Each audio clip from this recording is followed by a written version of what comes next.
Sejam bem-vindos ao programa Papo Saudável, um programa com sempre muito conteúdo para você. A gente leva saúde de forma agradável até a sua casa. E hoje o tema do nosso programa é um tema que a gente já queria ter trazido aqui há muito tempo. Vamos falar dos nossos pets, dos amores da nossa vida e vamos falar sobre adoção. Para isso, trouxemos uma médica veterinária que vai contar um pouquinho sobre como que está essa situação aqui na nossa cidade. Marcela, muito obrigada por ter aceitado o nosso convite, por estar aqui no Papo Saudável. Agradeço muito a oportunidade, muito o convite de vocês, principalmente para falar de um tema que eu sou tão apaixonada e tão importante para a comunidade. Não, e você é atuante, né? Assim, é uma ativista da causa, né? Dá pra ver, assim, na sua rede social, o tanto que você é ativista disso. Mas, como é que uma fisioterapeuta foi parar na medicina veterinária? O que te motivou a fazer essa transição de carreira e hoje trabalhar com os pets, com os bichinhos que a gente tanto ama? Eu sempre fui muito apaixonada na fisioterapia. Também, eu adoro a arte de cuidar. Vocês sabem disso muito bem, né? Estou entre colegas. Trabalhei em hospital por um tempo e gostava muito da físio, mas eu já era voluntária da causa animal e paixão de verdade, aquilo que faz aquela descarga de adrenalina, que faz a barriga esfriar, era com os animais, porque eu sempre transitava nas ruas da cidade e via um caso ou outro, por exemplo, um atropelamento, e não temos SAMU animal, não temos um SUS animal. Então isso me chamava muito a atenção e eu me engajei como voluntária de um abrigo de animais na Grande Goiânia, chamado SOS Animal, e eu e meu marido resolvemos que a gente poderia fazer mais, às vezes, pelos animais. Quem sabe, talvez, se a gente, naquela altura do campeonato, passasse no vestibular para medicina veterinária, quem sabe a gente poderia fazer mais pelos animais. E quando as coisas são para acontecer, não tem jeito. Os dois fizeram? Os dois fizeram. Ele era biólogo, eu era fisioterapeuta, e nós dois cursamos a mesma faculdade novamente. Que bom que a paixão era dos dois, né? Estudamos juntos. Formamos na mesma turma da UFG em 2018. Olha que legal. E como estuda junto, aprende junto e continua trabalhando junto até hoje. Até hoje. A gente mudou um pouquinho o foco, né? Porque antes a gente era voluntário do abrigo, da maneira que a gente conseguia se engajar. Nós levávamos os animais para adoção, nós acompanhávamos a triagem pré-adoção. Agora a gente abriu uma clínica veterinária popular na Grande Goiânia, e o nosso foco é atender quem realmente precisa daquele serviço, quem gosta muito dos animais, e o nome da clínica leva a nossa paixão mesmo, é Mais Amor. E os dois trabalham juntos na clínica? Os dois. Meu marido é o cirurgião e eu fico na parte administrativa. Tá. E vocês ainda fazem esse trabalho de passar pelas ruas, de identificar esses bichinhos e de levar para lá e depois conseguir adoção para esses bichinhos ou não? A gente ainda ajuda no mesmo âmbito, porém de maneira diferente. Agora a gente vai até os abrigos que nós já íamos antes, né? Sim. Continuo voluntário do abrigo que nós somos há mais de 20 anos, porém agora a gente ajuda com a solução, que é a castração desses animais. Normalmente a castração, né, Odécia, assim, é algo que na maior parte das clínicas é algo que a gente vê que é muito caro e muitas vezes as pessoas não têm condição de pagar a castração. Como é que vocês conseguem oferecer a castração de uma forma que as pessoas consigam fazer até para proteger esses bichinhos? A gente trabalha com muito amor, né? Para a gente engajar realmente nessa profissão, a gente tem que ter muito amor para lidar com os tutores, para lidar com os animais de diferentes espécies, e a gente consegue trabalhar com a população incrementando a ideia de que a castração é realmente a solução. É a solução para o abandono, é a solução para os maus tratos, é a solução para a superpopulação de animais e animais em situação de rua. Então a gente somos mais uma das várias clínicas em Goiânia que trabalham com castração popular, castração social e solidária. Interessante, quando eu vi você, né, percebi aqui que nós estávamos diante de uma médica veterinária, me deu um prazer grande, porque o universo pet é meio recente na minha vida, sabe? Há mais ou menos 2 anos que a gente convive com pet, e incrível como os animais se tornam membros da família, como faz bem para os filhos, como se comunica, como faz companhia para a gente, né? Como eles se tornam importantes na vida da gente, né? Antes de ter um pet, não dá para imaginar o que ele representa. E hoje, vendo os cuidados que a sociedade tem ou que deveria ter, né? É muito gratificante, doutora. Eu vejo a minha esposa falar que vai levar, tem alguns pets que ela leva de vez em quando, ela fala, eu não lembro bem o nome dele, mas ela fala de um doutor, com tanto prazer assim, o carinho, a gratidão de ter quem cuida do nosso pet. Eu acho ela fala com o mesmo carinho que ela fala de um médico mesmo, né? E dos seus filhos, né? É o mesmo carinho, Rogéria, é impressionante. Tudo bem que minha esposa gosta demais de pet, sempre foi. As coisas que ela mais gostava na vida era o pet, criança, né? E hoje tem tudo, né? É uma pessoa bem... Eu passei a ficar encantado com esse universo. E as pessoas, a única preocupação assim que gera, porque quando eu a conheci, ela tinha um pet, esse pet envelheceu. E a gente conviveu com os últimos anos da vida dele, né? À medida que foi adoecendo, e o carinho que meus sogros tinham, deu uma vida bem prolongada para ele, mas quem tem pet tem que entender isso, né? Tem que entender que ele vai chegar, a gente vai apaixonar, a gente vai ficar loucamente apaixonado e ele vai embora muito antes do que a gente, graças a Deus, não por ele, por daqui a gente continuar, né? Como é que lida, como que você vê os donos de pet lidar com as doenças, as partidas dos seus pets? Sobre as partidas, como eu trabalhei muito tempo em hospital, humano também, a gente tem que aprender a difícil arte de amar, porque amar é deixar partir, né? E é muito difícil, e todos nós estamos nesse processo de aprendizado constante. Eu diria que nós vamos chegar ao final da nossa vida e talvez não teremos aprendido, né? Mas na medicina veterinária, às vezes é um pouco mais complicado, porque ao mesmo tempo que nós lidamos com esses tutores que tratam muito bem e amam muito e não querem perder, nós lidamos diariamente com o abandono, com a questão do abandono, né? Então, às vezes a gente chega na clínica e tem um animalzinho deixado na porta porque envelheceu, ou porque ficou paraplégico, ou porque ficou doente. Então, nós lidamos na medicina veterinária com os dois extremos.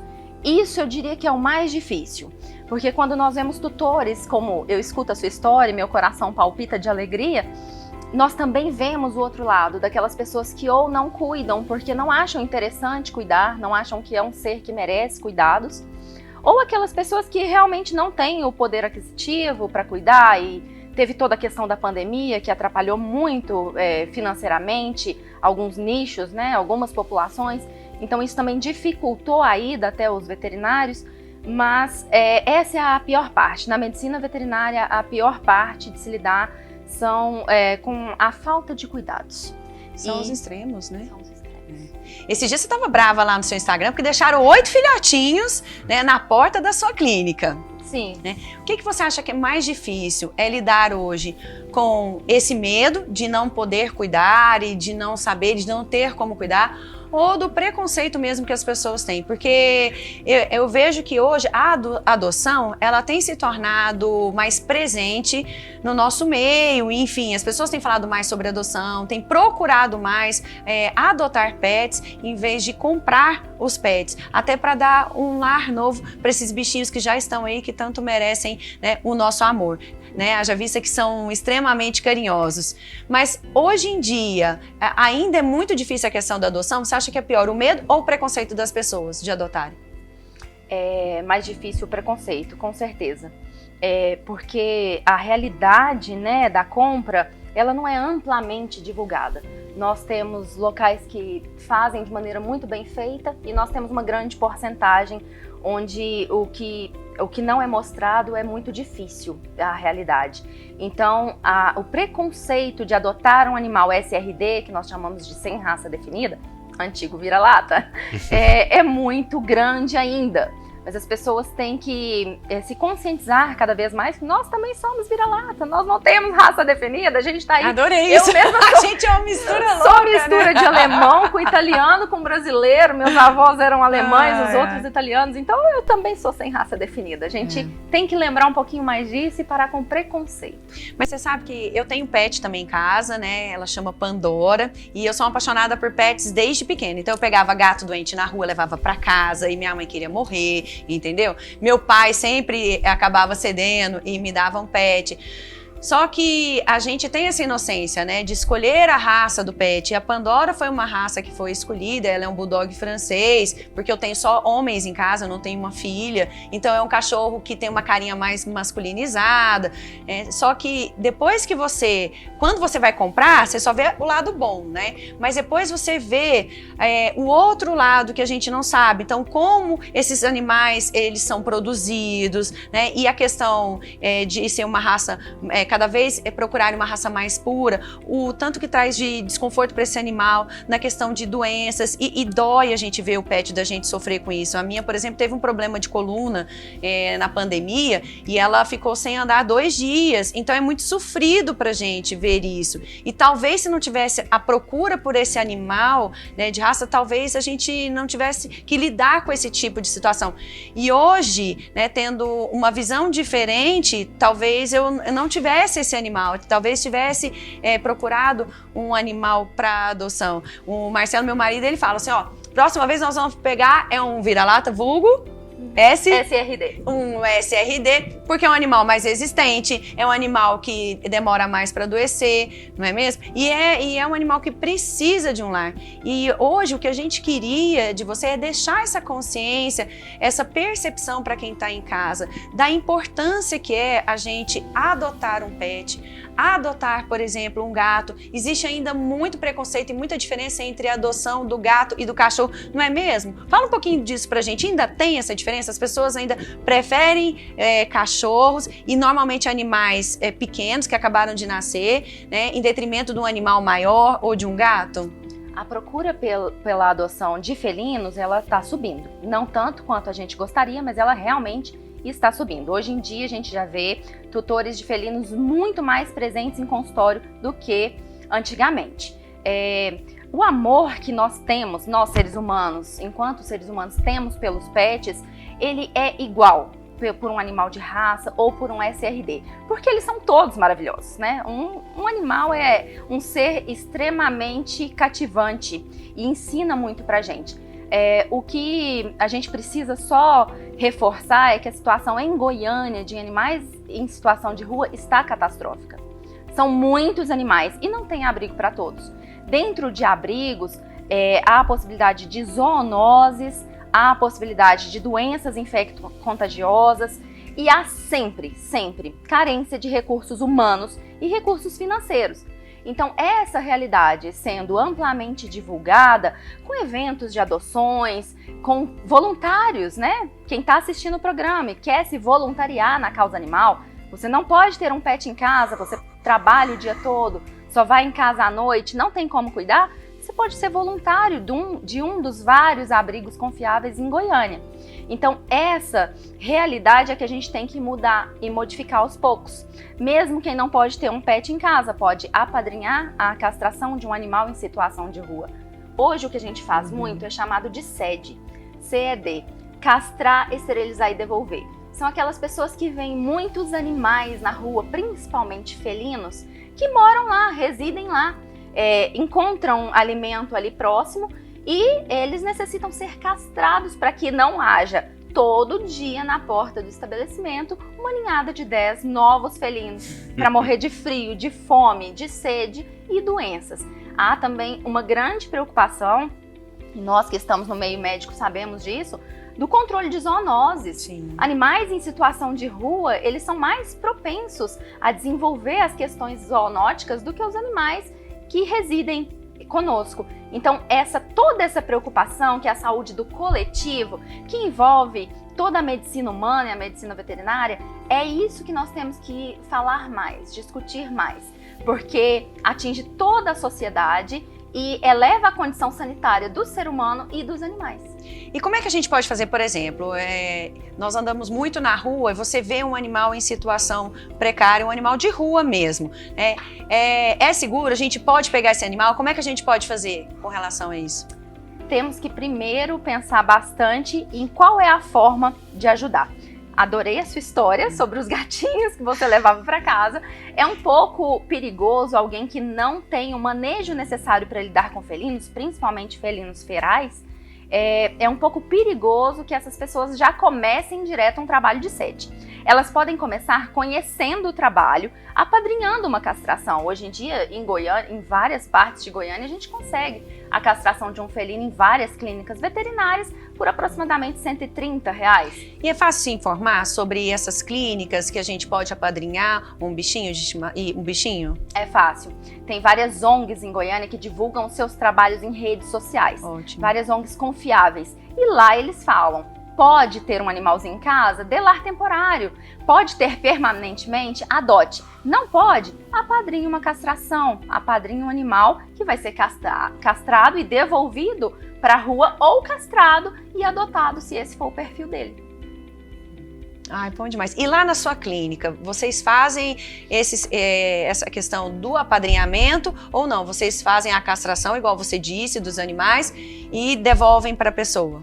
Você consegue fazer esse trabalho voluntário na sua clínica que você fazia nas ONGs? O nosso foco é atender o público que faz a castração, esterilização e devolução. Então nós atendemos vários protetores de animais, temos convênio com várias ONGs de Goiânia e da Grande Goiânia também, e essas pessoas levam o animal até a clínica, fazem uma castração a um preço acessível, uma castração solidária e social, e devolvem o animal na situação que ele estava antes, ou, quando ele tem perfil, encaminham para adoção. O que a gente faz é acolher todo esse pessoal que tem esse perfil de castrar e devolver, e também divulgar nas nossas redes sociais para que aqueles animais que podem ser adotados, e quando eu digo podem, é porque não são gatos ferais ou são cães que não têm um lar, né? E nós divulgamos para essas pessoas, para que todos esses animais consigam um lar, ou então pelo menos consigam voltar para o seu local de origem, mas sem morrer depois num parto, precisando de uma cesárea, sem criar o problema das zoonoses na rua, sem deixar ninhadas, passando sede, fome e frio. Nossa, e dá para atender tudo isso? Porque assim, é muita coisa, né?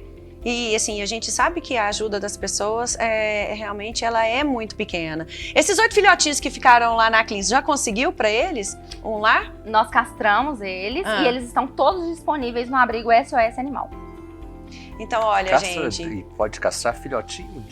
Nós castramos cães e gatos a partir de 45 dias de vida, quando é esse perfil que nós estamos falando para vocês.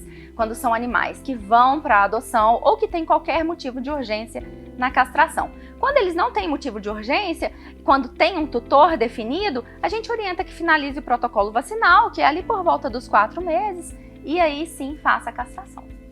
Então, olha, quem quiser adotar essas preciosidades, pelo menos, não são só 8, tá, gente? Tem muito cachorro, tem muito gatinho aí precisando de um lar, precisando de amor, porque é muito gostoso você chegar em casa e o primeiro serzinho que te espera na porta, entendeu? Parece que ele passa o dia dele inteiro esperando. Entendeu?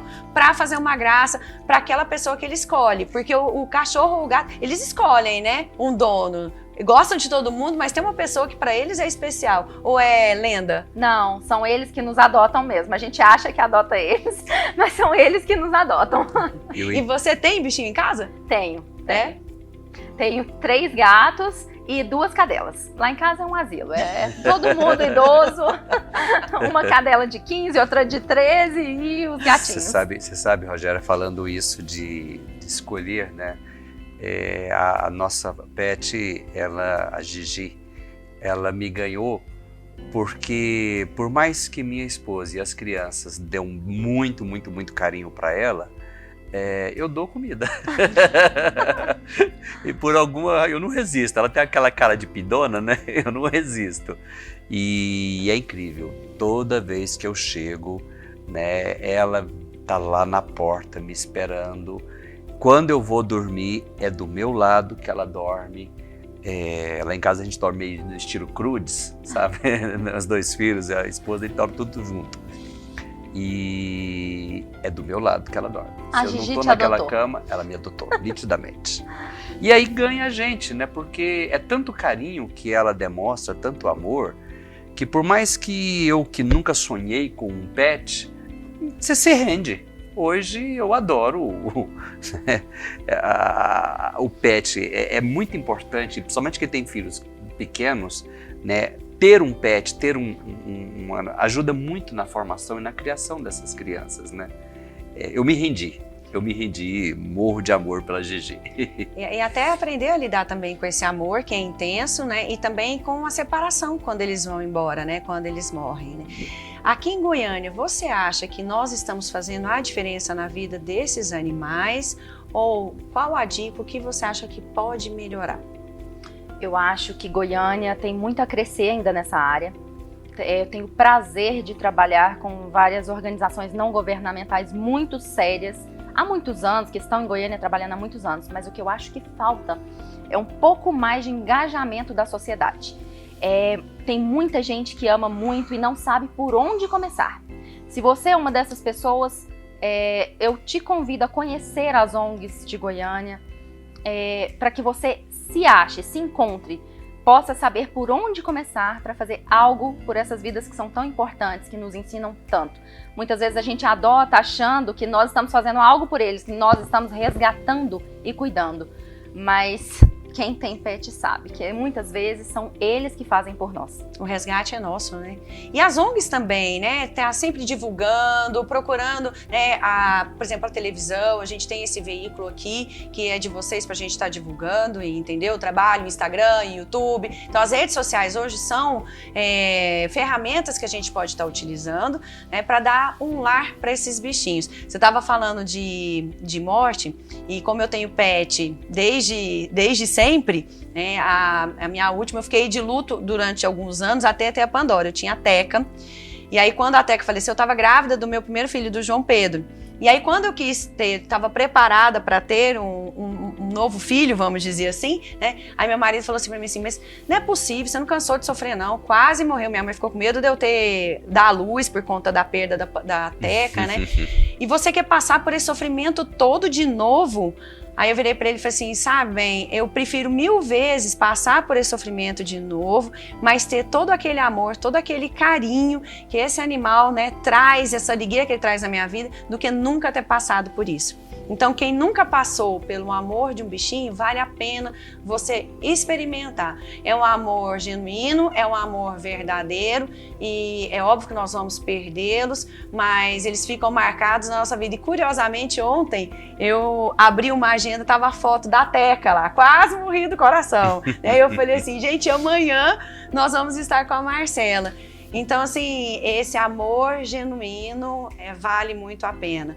Marcela, para a gente finalizar o programa, deixa uma mensagem aqui para as pessoas. Eu vou pegar o engajamento da Teca, porque a história também me tocou. Eu gosto muito de Antônio de Saint-Exupéry e eu acredito muito quando ele fala que cada um que passa nas nossas vidas passa sozinho. Então a Teca passou sozinha, mas ela não foi sozinha nem te deixou sozinha. Levou um pouco de você e deixou um pouco de si mesma. Então eu acredito muito nessa verdade. Eu acredito que todo mundo que ama realmente os animais está convidado nesse momento a conhecer as ONGs, que eu não sei se a gente pode deixar o arroba? Pode, pelo amor de Deus, pode.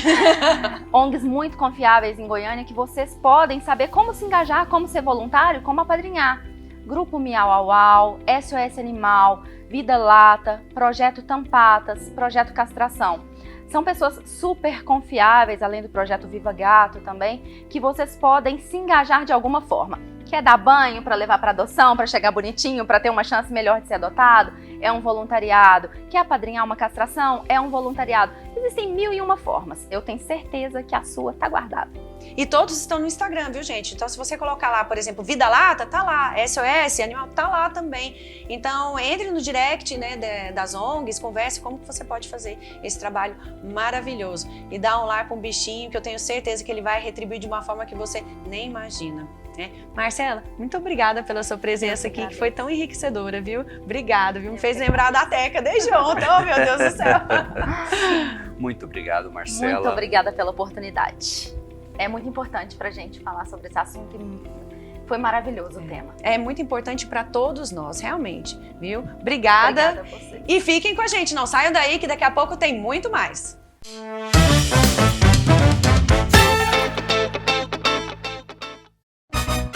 Arroz com salsa? Arroz cristal, feijão cristal. Arroz cristal, feijão cristal. Arroz com feijão, feijão com arroz. Arroz cristal, feijão cristal. Arroz cristal, feijão cristal. Não é que dá certo? Arroz cristal, feijão cristal. Arroz cristal, feijão cristal. Arroz e feijão cristal.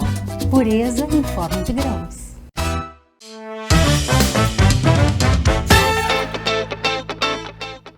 E já estamos de volta. Hoje o programa tá assim, uma fisioterapeuta que pulou para a medicina veterinária e nós temos também um jornalista, ele não pulou ainda não, tá, gente? Vamos deixar isso bem claro, mas ele tem feito as duas coisas, jornalismo e nutrição. Será que dá match isso? Vamos conversar hoje com o Renato Violi, que veio aqui contar um pouco da sua história pra gente no Papo Saudável. Meu querido, seja muito bem-vindo a esse Papo Saudável, muito bom ter você aqui. Muito obrigado, Rogéria, pelo convite, Eudécio. É um prazer estar aqui com vocês nessa audiência de qualidade que é o Papo Saudável.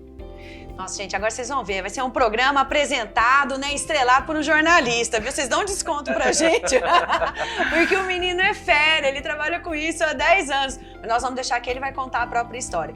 Conta um pouquinho pra gente, quem é, então, Renato Violi?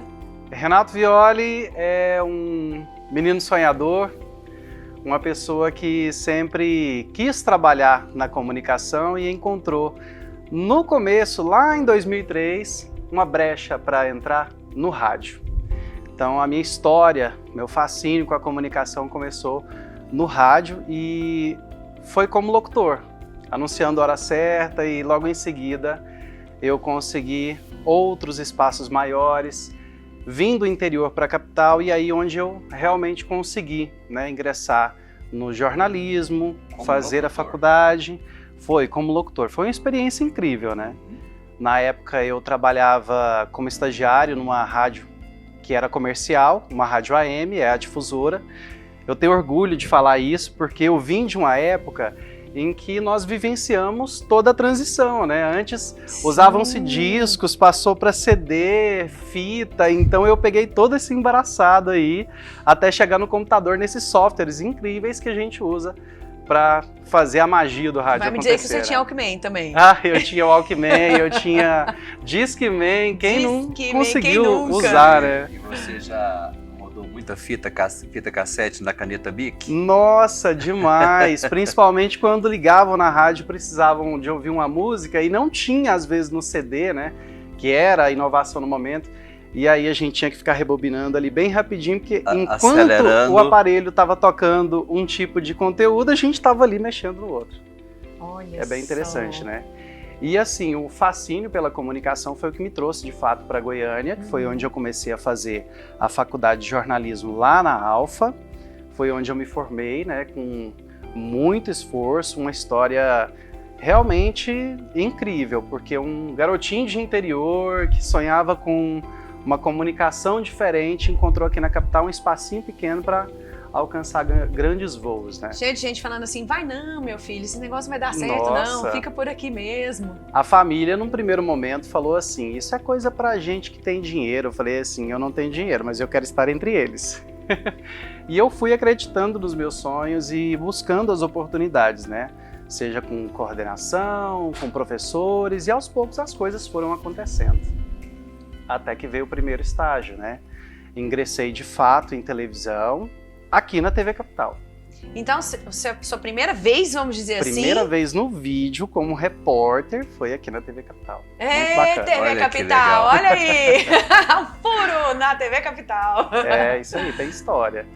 E aos poucos eu fui me desenvolvendo, né? Logo em seguida eu passei num processo seletivo, fui trabalhar numa emissora concorrente no interior, em Anápolis, permaneci lá quase 7 anos, foi onde eu tive a maior parte da minha história, né? Onde eu pude viver o jornalismo de uma forma completamente diferente e ao mesmo tempo selecionar aquilo que eu queria do que eu não queria para mim. Uhum. E foi onde aconteceu toda a transformação, né? Seja na comunicação como na nutrição. E como é que foi a nutrição entrou para você? O jornalismo, né, 2003. E a nutrição? Por que da nutrição? Né, o que te incentivou, te levou a querer ser nutricionista? Na época que eu trabalhava nessa emissora lá em Anápolis, eu falava assim para o pessoal, sempre fui muito feliz, né? Sempre gostei muito de jornalismo, sonhei muitas vezes em estar aqui de frente das câmeras, nossa, isso aqui é um universo fantástico. Só que por um momento de distração, assim, eu fui perdendo um pouquinho da minha essência e deixando de me cuidar. Foi onde eu percebi que eu estava ganhando peso e para todo mundo era aquela brincadeira tranquila, né? Nossa, você está fazendo muita academia. E eu falava assim, mas eu não estou fazendo academia. E falavam sempre, para de comer. O para de comer não doeu tanto quanto um certo episódio que eu vivenciei junto com um colega de trabalho, o Divino Costa, era o meu cinegrafista, uma pessoa que eu amo, porque nós fazíamos uma bela parceria. E aí a gente estava na porta da Receita Federal lá em Anápolis, era um prédio assim bem espelhado, muito incrível, né? Dava para ver tudo praticamente, e a gente se viu lá naquele momento, e ele falando, se você não parar de comer, você vai ficar igual a mim, Divino era obeso. E aí foi onde eu tive aquele choque de realidade, eu falei assim, peraí, ele está buscando a bariátrica e eu estou numa fase que eu ainda consigo fazer uma adaptação, então eu vou buscar ajuda. E foi nesse contexto que eu fui atrás de uma nutricionista, que é a doutora Ana Cristina Paiva. Ela foi a minha maior incentivadora. Eu busquei esse recurso junto com ela, ela fez um planejamento bacana, isso em 2015 já, né? Então foi um período em que eu pude aprender a nutrição e colocar em prática, mas como paciente. E aí eu fiquei imaginando, gente, é incrível. Eu consegui reduzir de 76 quilos para 62, foi um boom gigantesco. E aí ela falou para mim, olha, por que você não faz nutrição? A sua história é legal, você teve um bom resultado, quem sabe você consegue ajudar outras pessoas por meio da comunicação. Então foi aquele feeling dela, não foi nem meu na hora. Tem sempre alguém, né, pra ver alguma coisa na gente que nem mesmo a gente enxerga, não é mesmo? E foi incrível mesmo, porque mesmo sem conseguir acreditar naquilo que estava acontecendo comigo, eu busquei a faculdade e comecei a fazer o curso de nutrição em 2016. Mas aí, questões financeiras, a gente não consegue se organizar daqui e dali, não foi algo planejado, não estava até então na minha ideia. Foi quando eu decidi fazer uma pausa e falei, olha, vamos juntar o recurso, vamos planejar a situação financeira, organizar a casa e aí sim, vamos entrar para a faculdade. Um ano depois foi que eu consegui chegar realmente nesse patamar e aí eu comecei de fato a fazer o curso de nutrição na Faculdade Anhanguera de Anápolis, onde eu permaneci por apenas um ano. E aí onde foi a vida toda, né? Tudo que eu tinha planejado virou de ponta cabeça e começaram as transformações de novo. Meu contrato com a emissora anterior foi rescindido e aí eu vi uma oportunidade aqui em Goiânia. Vim buscar essa oportunidade aqui em Goiânia e ao mesmo tempo, né, eu fui contemplado com bolsas de estudos, com outros incentivos, e isso aí para mim foi muito interessante, porque eu consegui a estabilidade financeira que eu precisava, o curso que eu queria, fazer o investimento na hora certa e dar aquele boom nos estudos. E hoje, por exemplo, você que fez nutrição, qual é o papel da nutrição na vida das pessoas? Porque para você foi de transformação.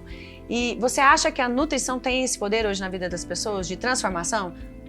Eu acredito que a nutrição não só tem o poder de fazer a transformação acontecer, né? Porque a gente, quando fala de nutrição, muitas pessoas pensam, mas ele só quer passar uma dieta para parar de comer. E, na verdade, é completamente o oposto.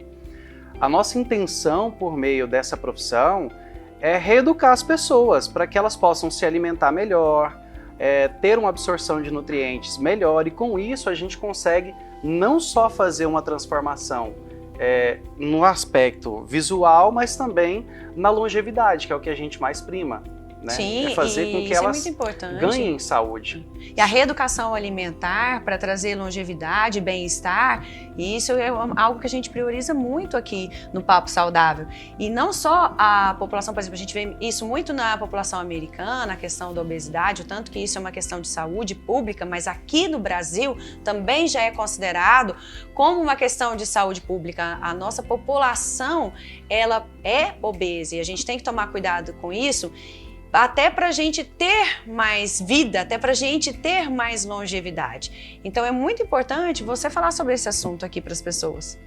E é importante as pessoas terem consciência de que não vai ser um dia só que elas estiverem se alimentando mal que vai provocar a obesidade.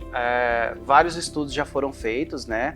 E a mídia tem, por si só, divulgado amplamente que a projeção até 2050 de que a quantidade de obesos, não só no Brasil, mas como no mundo, seja duplicada. Então, assim, nós vamos ter um trabalho muito grande pela frente, que é ensinar as pessoas a abandonarem os industrializados, que é o nosso maior problema hoje, porque a praticidade faz com que a gente acabe consumindo mais sódio, consumindo mais açúcar, um bocado de componentes que fazem mal para a saúde, mas que nem sempre estão especificados ali bem nítidos no rótulo, e é o que as pessoas mais têm dificuldades. E são exatamente as empresas que vendem, que produzem os industrializados que têm poder de marketing e de mídia, né? Então, o apelo de mídia é muito forte.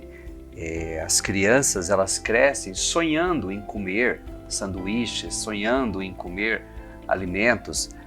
Lá em casa a gente já conseguiu cortar, tem um único dia do mês para fazer, né, comer sanduíche que eles adoram. A gente foi devagarzinho, segurando, tirando. Aí no dia, esse mês, hoje? Ixi, eles fazem festa, eles celebram, mas é só um dia.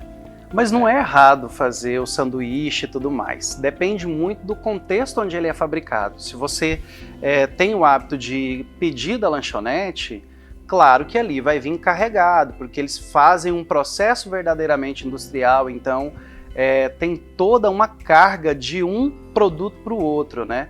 E dentro de casa a gente não tem essa distorção. Então é mais fácil de controlar as calorias, que todo mundo tem medo, e assim a gente conseguir equilibrar a balança, né? Uhum. E a prática de exercício também é fundamental, né, Renato? É fundamental. Se não faz atividade física, o corpo fica desregulado. Segura, né? E o exemplo também, né? A partir do momento que nós, como pais, damos bons exemplos de uma alimentação saudável, de exercício físico, as crianças também vão adquirindo esse hábito. Não pode, por exemplo, a gente exigir dos nossos filhos hábitos saudáveis, sendo que nós mesmos não temos esses hábitos saudáveis. Então, assim, realmente os pais têm que ser exemplo para os filhos. Então, talvez, por exemplo, na sua casa, como eu sei que lá vocês priorizam muito a questão da saúde, você perdeu muito tempo, muito peso ao longo aí da nossa jornada do Papo Saudável, né? Adorei. Você ia falar uma coisa, você confundiu, né? Perdeu muito tempo, perdeu muito peso. Sim, eu perdi muito tempo para ter a consciência de que eu precisava de fazer o exercício, de que eu precisava mudar, né, ter uma mudança nos hábitos alimentares. Antes tarde que nunca, né, amiga? Antes tarde que nunca, né, Rogéria? Mas hoje é um atleta, gente. Mas, é um atleta que come super bem. Você sabe que, assim, é impressionante. Sim, é um atleta. É impressionante como que você, num dado momento que dá esse start, que você passa a cuidar da alimentação, e que não é sacrifício nenhum. Alimentos saudáveis não tem nada de sacrifício de trocar. A gente tem a praticidade. É a praticidade. Né? Mas não é difícil de fazer. Há muita coisa saborosa, né? Que não contém açúcar, glúten, lactose, etc. Tem muita coisa boa nesse contexto. Mas, sinceramente, como é gostoso você praticar esporte e se alimentar bem. Como é diferente você mudar, né, o hábito, como você rejuvenesce, como transforma a vida, né, Renata? E essa mudança que você vivenciou, você agora começa a colocar em prática com os seus filhos, porque aquilo que você não quer para você, você também não quer para eles. Sim. É uma educação realmente que você tem que fazer dentro de casa. E quando você começa esse processo, que você vê que o seu resultado foi bom e que os seus filhos podem ser contemplados com ele, aí você tem um caminho que eu falo que é sem volta. Porque a gente tem que dedicar. Na verdade, a alimentação a gente não pode observar ela simplesmente pelo lado da caloria, né? Ah, isso me faz ganhar peso, isso me faz perder peso. Corta carboidrato Corta por conta tudo, própria, né? E não tem necessidade, porque o seu organismo ele vai sentir falta. Se você usar para uma estratégia nutricional é uma coisa. Agora, fazer restrição sem necessidade eu acho que é besteira. E o que vale mais é o seguinte, a alimentação, gente, todo mundo tem que entender que faz parte do nosso contexto social. Então, assim, a alimentação, ela é vida, ela é saúde e ela também é social. Pensa no tanto que é prazeroso quando a gente chega as pessoas, na casa da avó, na casa da tia e tá aquela bancada, aquela mesa repleta de comida gostosa. É bom, não é? Não, aí você fala A gente assim, bate eu não papo, como a gente isso, toma eu um não como café. aquilo. Aí fica Mas você chato, tem né? opção. A pessoa às vezes não quer nem receber mais, porque fica difícil. Porque às vezes a pessoa chega com Então, tanta não faça restrição da alimentar. comida o seu momento de antissocialidade. Exatamente, eu concordo com E é você. interessante, né, essa mudança de hábito social. Quando eu era criança, o sonho de quem tinha uma casa nova era ter aquela sala maravilhosa. Depois, na minha adolescência, o sonho era ter uma sala maravilhosa com home theater. Quando chegou, eu lembro de ir na Casa Cor e de alguns locais assim, você via aqueles cenários de home theater, você ficava encantado, sonhando com aquilo, né? Mas há muito tempo que o espaço mais desejado é varanda gourmet. Com certeza. A cozinha. A cozinha. Gente, Que é tem coisa onde as melhor? pessoas reúnem, é onde ali o alimento ele une as pessoas, é o local mais gratificante. Essa mudança, e essa eu acredito que não vai passar, não. E ela veio muito forte com a questão da pandemia, assim como os embutidos que você disse, né?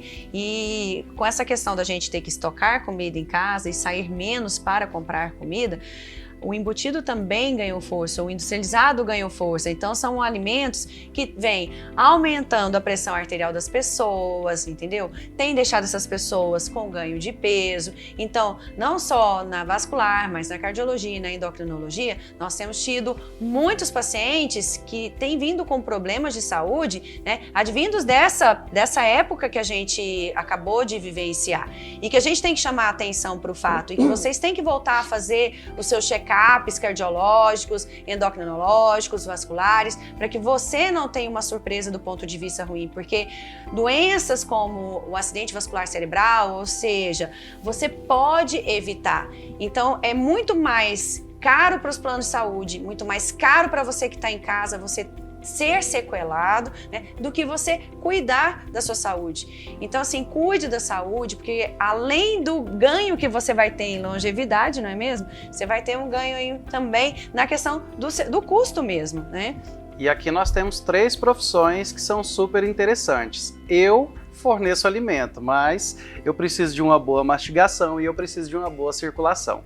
Se eu não tenho esse conjunto, obviamente meu organismo não vai ficar nutrido o suficiente, ele não vai conseguir ter todos os nutrientes, né, receber os macros, os micros, vitaminas, não vai conseguir tudo isso para o seu devido lugar e funcionar de acordo com o que realmente precisa. Menino, gostei dessa associação sua, ficou fantástica. É porque aqui são Adorei. 3 experts. Não, mas gostei, ficou ótimo. Mas você sabe que nesses últimos dias eu tenho, né, visto a vida de um ângulo bem interessante, que foi algo que me chamou a atenção, até já falei isso aqui mais de uma vez.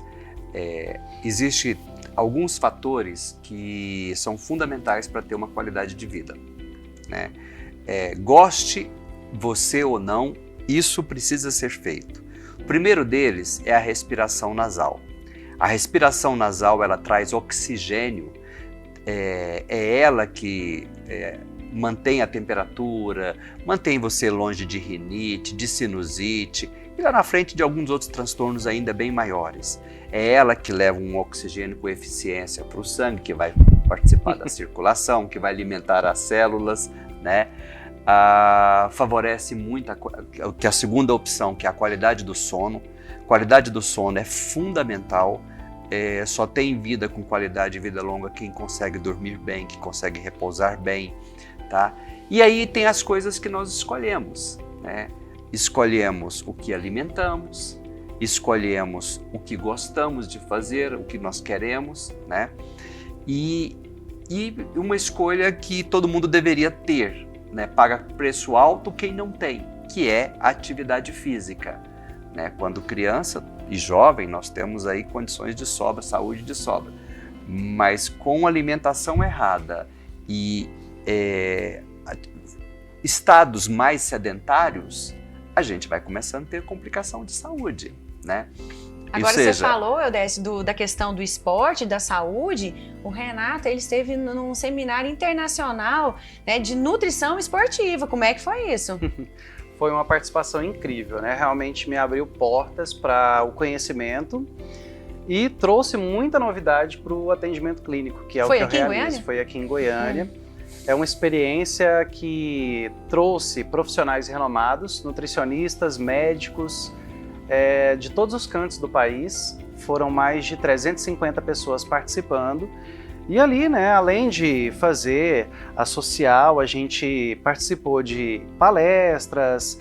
Então rolou muito conteúdo que veio de fato agregar mesmo para a rotina diária do nutricionista, né, principalmente. E só voltando um pouquinho aqui, um dos assuntos que nós falamos lá, que a gente viu abordarem bastante, foi a qualidade do sono. O Eudécio mencionou e eu me recordei aqui agora.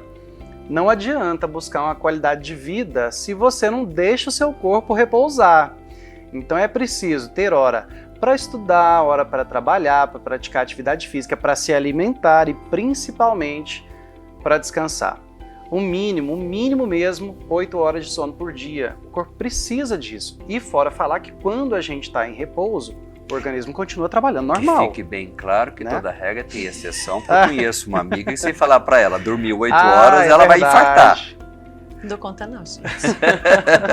Mas quantas horinhas? Eu vou te perdoar se forem 6. Não, são 4 horas e meia a 5 horas. Vamos descansar um pouquinho mais? Não, mas eu acordo super descansado. Não, mas como eu te disse, toda regra tem exceção. Tem exceção. Gente, o metabolismo das pessoas é diferente. Já, né? Se organizou assim. Mas o resto eu faço direitinho. E eu sou... É difícil falar isso aqui, né, gente? É um horário novo. Eu sou boa de cama, eu deito e durmo. Um sono de grande eficiência. Com certeza. Porque da hora que ela acorda, a energia que ela passa pra gente, nos bons dias que ela dá pra gente, tá? Toda vez que a gente fala com ela, esse sorriso, essa energia mas tá sempre quem tá presente, vendo né? aqui também, o Papo Saudável tá super acompanhando. É essa energia, gente, 24 horas por dia, não tem mas como, né? nem todo mundo é Rogério Maiocchi, então a Vamos grande dormir, maioria né? precisa dormir, precisa descansar e se alimentar bem, né? As outras escolhas fica por conta da vida e da história de cada um, mas esses aí são imprescindíveis. Sabe um assunto que também está muito em voga? É a questão do nosso cérebro. Não só do nosso cérebro, mas o nosso segundo cérebro, que é o nosso intestino. Então, como que a nutrição tem visto e tem atuado nessa questão e principalmente na questão dos probióticos? Olha, o nosso organismo, de fato, ele é muito complexo, né? Tudo começa com a mastigação e todo esse processo de absorção, ele leva um tempo. Mas para que ela possa acontecer de uma forma mais eficaz, é de suma importância que ele esteja realmente bem colonizado. Mas como assim? Nós temos bactérias que são positivas, né? São os probióticos. É uma palavra que vem do latim, pro, a favor de, bio, vida. Então é a favor da vida. E como que isso vai acontecer? Quando a gente faz a ingestão de alimentos que são ricos em probióticos, ela vai manter a flora intestinal e quando ela está em equilíbrio, a absorção de nutrientes é muito maior, né? Isso vai interferir de forma positiva no nosso sono, na nossa disposição e muita gente não acredita, mas é possível até mesmo trabalhar sintomas de doença só com o uso de probiótico. Por que em vez de usar um antibiótico eu não posso usar um probiótico? Em vez de agredir o corpo, eu posso oferecer bactérias que são positivas para que ele possa se recuperar e, enfim, se sustentar de uma forma melhor, né? E a proctologia tem também trabalhado firme nessa questão do probiótico e tem utilizado bastante. Até porque não é tão agressivo para o nosso organismo, né? Então, quando a gente estabelece a sociedade médica estabelece uma quantidade X de bactérias que a gente precisa ter ali naquele segmento, é justamente para que o organismo possa trabalhar em homeostase, que é o equilíbrio, né? E aí a gente consegue uma série de benefícios para o corpo todo. Bom, eu adoro comer bem, porque assim, você quer me ver nervosa, o único momento que você me vê brava nessa vida é quando eu estou com fome. Então, assim, nutrição é um assunto que eu adoro falar sobre isso. E nutrição, na visão de um jornalista, gente, aí não tem preço, né? Aí a coisa fica diferente. Aí a coisa muda de figura. Muda de figura. Renato, muito obrigado pela sua presença aqui no Papo Saudável. Foi uma delícia de entrevista. Tenho certeza que todo mundo em casa adorou as dicas que você deu. E também, né, saber um pouco da sua história de vida, que é super rica, viu? Parabéns. Obrigado pelo convite. Você, o Eudécio. Obrigado, Renato. E que o Papo Saudável continue sendo essa ferramenta importante para levar, né, conteúdo aí para as pessoas, conteúdo de qualidade, com embasamento científico. Se vocês me permitem, eu vou deixar só mais uma dica para o pessoal que está em casa. Vai lá. Nutrição, gente, não tem segredo. É simples. Desembale menos e descasque mais. Aproveite os alimentos que você tem aí na sua casa. Viva o natural. É isso aí, gente. Depois dessa dica, só tenho que dizer o seguinte, né? Muito obrigada pela presença de vocês. Pensem em tudo isso que a gente vem trazendo aqui para que vocês tenham mais saúde e mais longevidade. Até o nosso próximo programa Papo Saudável. Se você ainda não está nos seguindo, por favor, nos sigam nas redes sociais. No Instagram, programa.paposaudável. No YouTube, programa Papo Saudável. E até o nosso próximo Papo Saudável, super saudável, né? Vamos lá de pleonasmo. Até logo, obrigada.